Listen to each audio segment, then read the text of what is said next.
Hello students, कैसे हो आप लोग। आज अपने स्टार्ट करने वाले स्टैंडर्ड 9 का विकास का जो फाइनल टेस्ट का असाइनमेंट है, जिसमें अपने बात करने वाले social science subject section D chapter number 5 and 6 की। ओके, तो स्टार्ट करेंगे वीडियो को।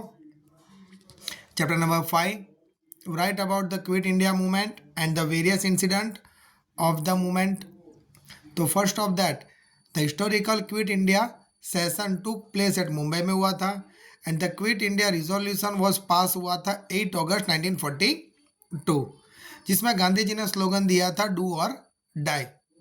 उसके बाद क्या हुआ था, ऑन 8 अगस्त को स्टार्ट हुआ था और 9 अगस्त मॉर्निंग में ब्रिटेन गवर्नमेंट अरेस्ट कर दिया था गांधी जी, मौलाना आज़ाद, सरदार पटेल, पंडित नेहरू, मतलब जितने भी लीडर्स थे कांग्रेस के, उन सबको क्या कर लिया था, अरेस्ट कर दिया था एंड डिक्लेयर नहीं किया था कितने टाइम के बाद उनको रिलीज करेंगे। Okay, Congress in the illegal organisation and the censorship was impose the Indian press. इसकी वजह से क्या हुआ कि भाई इनको अरेस्ट कर लिया, जिसकी वजह से बहुत सारे लोग हड़ताल पे आ गए थे सिटीज विलेजेस के अंदर and the protest against the arrest of Gandhi ji and other leaders regarding. इसके बाद क्या हुआ था कि भाई ऑल सेक्शन ऑफ इंडिया, अगर ऑल ओवर इंडिया की बात करें तो क्विट इंडिया मूवमेंट में बहुत सारे लोगों ने पार्टिसिपेट लिया था, जिसके अंदर बात करें तो workers went to Jamshedpur, Mumbai, Madras. उसमें से 1,40,000 workers in 75 textile mills in Ahmedabad पे स्ट्राइक पर आ गए थे 105 डेज, मतलब approx 3 to 4 month. Market in Ahmedabad were close हो चुके थे 3.5 month and students too left school, मतलब बच्चे भी स्कूल और कॉलेज में जाना बंद कर दिए थे।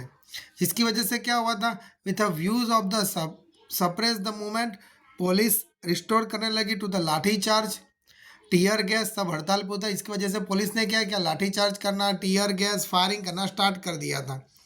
अबाउट 70,000 पीपल अरेस्ट हो गए थे और इम्प्रिजन किया था, राइट। जिसके अलावा पुलिस फायरिंग में 538 टाइम्स फायरिंग किया था, जिसमें 1000 से ज़्यादा लोग मारे गए थे और 3200 से ज़्यादा इंजर्ड हो गए थे, right.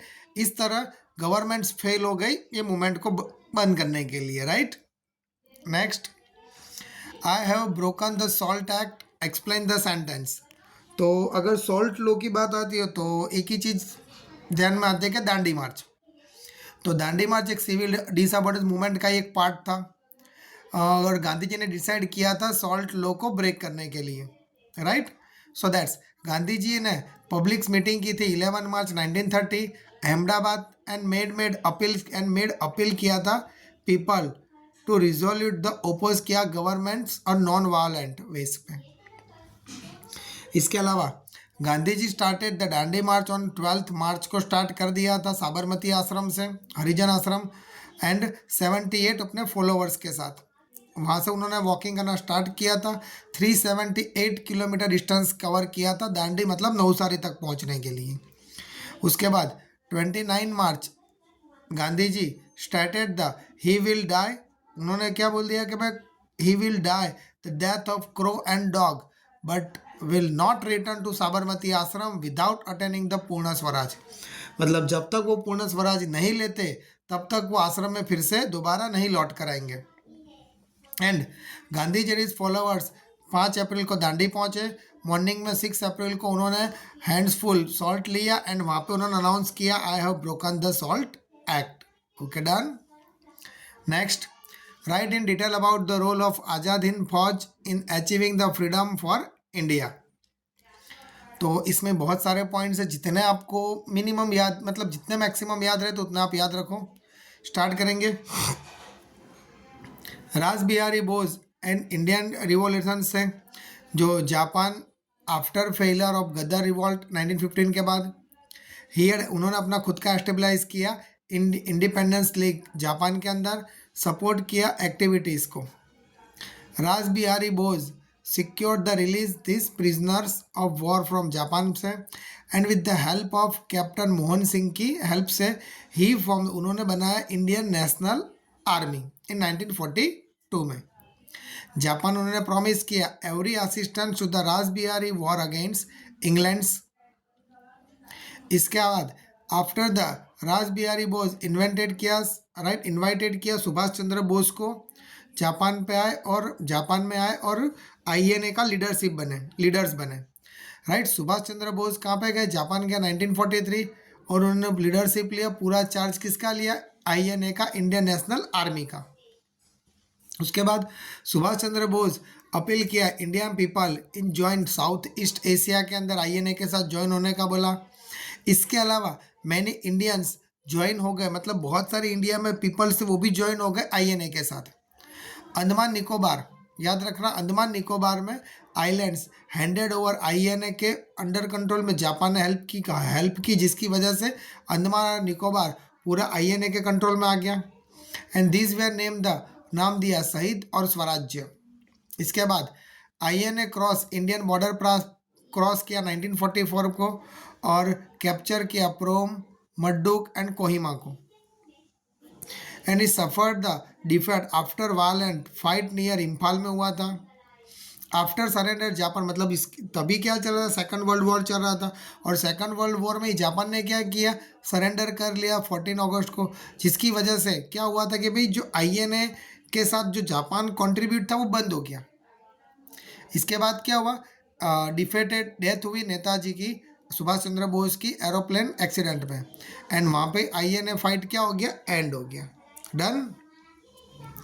Next, why did the Congress accept the scheme of partition of India?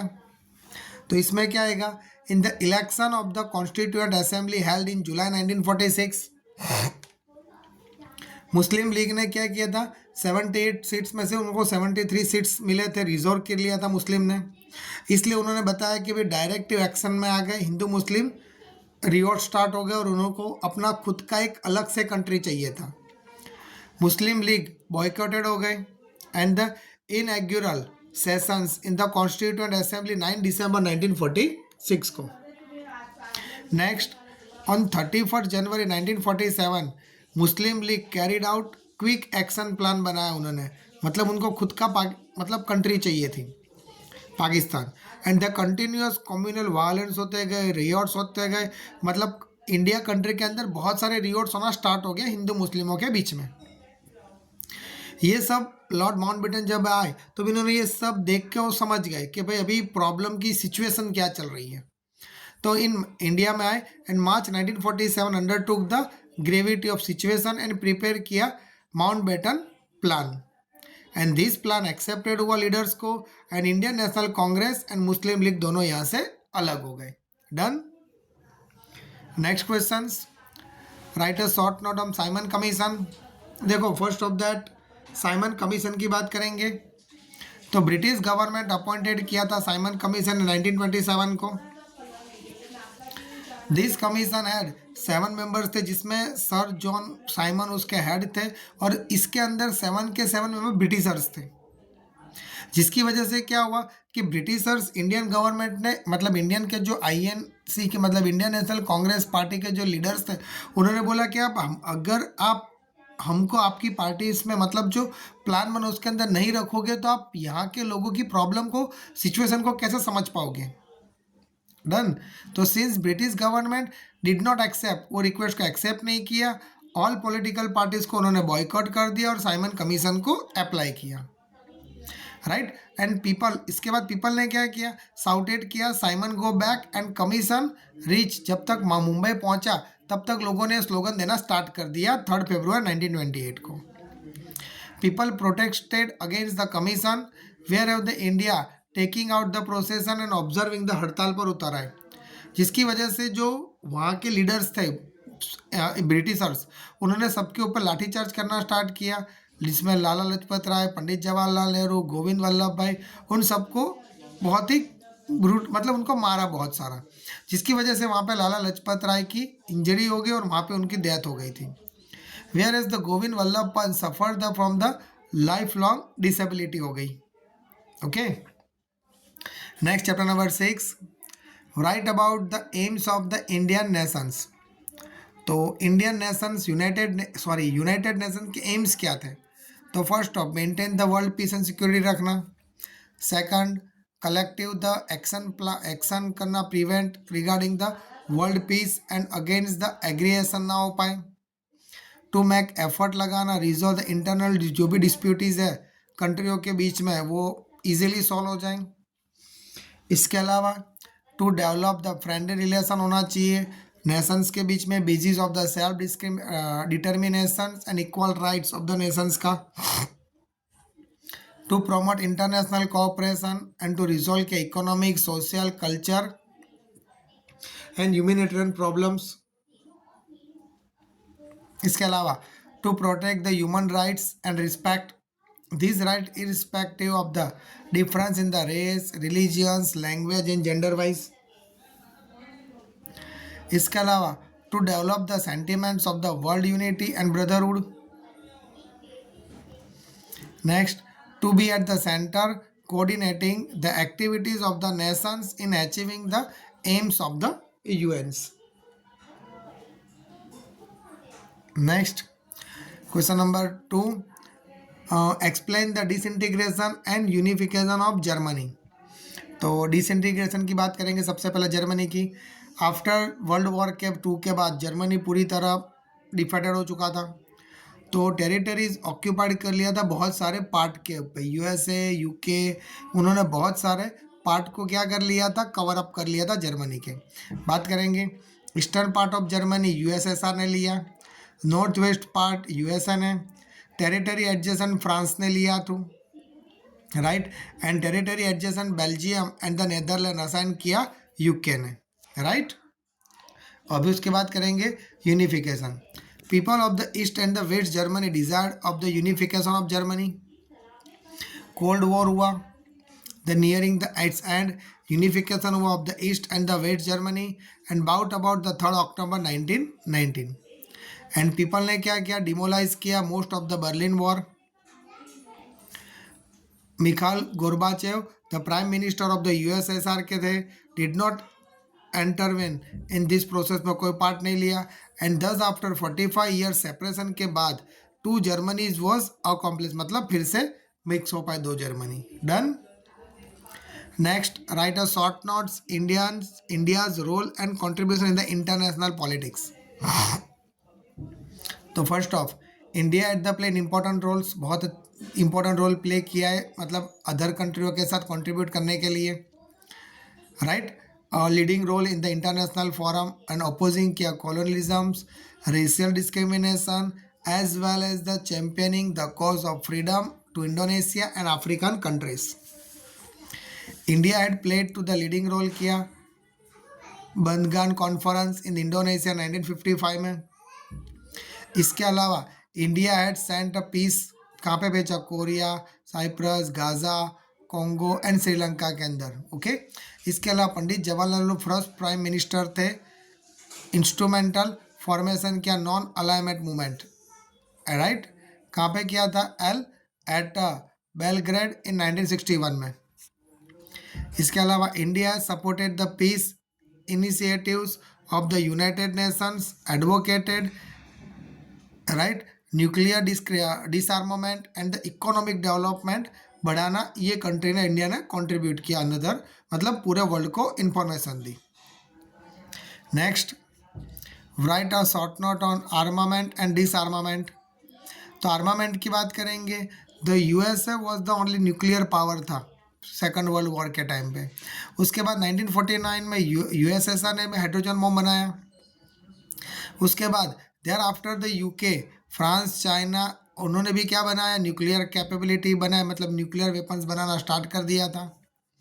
In the wake of the cold war के बाद race for that 18 of the nuclear weapons missiles intensified हुए थे। इसके अलावा the world was the brink हो गए nuclear war regarding, and the Cuban crisis हुआ 1961 में। अब इसमें बात करेंगे डिसआर्मामेंट की। It was the realise that proliferation of the nuclear armament was the threat to world peace. After Cuban crisis के बाद US and USSR felt हो गए need to put restriction ला दिया न्यूक्लियर आर्मामेंट के ऊपर। उन्होंने ट्रीटी साइन की, right, restriction ला दिया न्यूक्लियर बॉम्ब बनाने के regarding.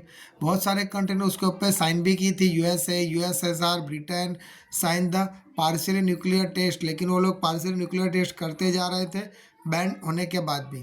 France and China refuse हुए and sign for this treaty. Done. Question number 5, write a short note on military block, NATO, SEATO and the Warsaw pact. सबसे पहले बात करेंगे military block की। After world war 2 के बाद Europe and other countries world join हो गए थे पावर के लिए। Groups and the power was centralise between the two poles, America and Russia. Owing the fear था बॉर्न आउट द डिस्ट्रक्ट हो गया एंड द क्रिएटेड किया between the both power groups, military blocks were form. NATO की बात करेंगे। The Atlantic north treaty organisation was form किया था, check the spread of communism and Soviet expansionisms. NATO form हुआ था 1940, so NATO was form in the April 1949, leadership of the USA का। SEATO, after the communist party came to power in China के हाथ में and there was the preserve किया था threat of the communist expansionism in the south east Asia के अंदर। इसके अलावा they counter the threat south east Asia treaty organise किया था 1954 में, Warsaw pact. With a view of the counter of the dominance of the USA after the formation of NATO and SEATO, the USSR मतलब Russia and the socialist state eastern Europe वो भी enter हो गए वार्सो pact के अंदर 1954। And this alliance headed USSR था उसका। Albania, Bulgaria, Romania, सिजोक्लाविया, हंगेरी, पोलैंड, ईस्ट जर्मनी वो सारे उसके मेंबर्स बने थे। डन। ओके, सो दैट्स यहाँ पे अपना वीडियो फिनिश होता है। वीडियो पसंद तो वीडियो को लाइक और चैनल को सब्सक्राइब करना मत भूलना।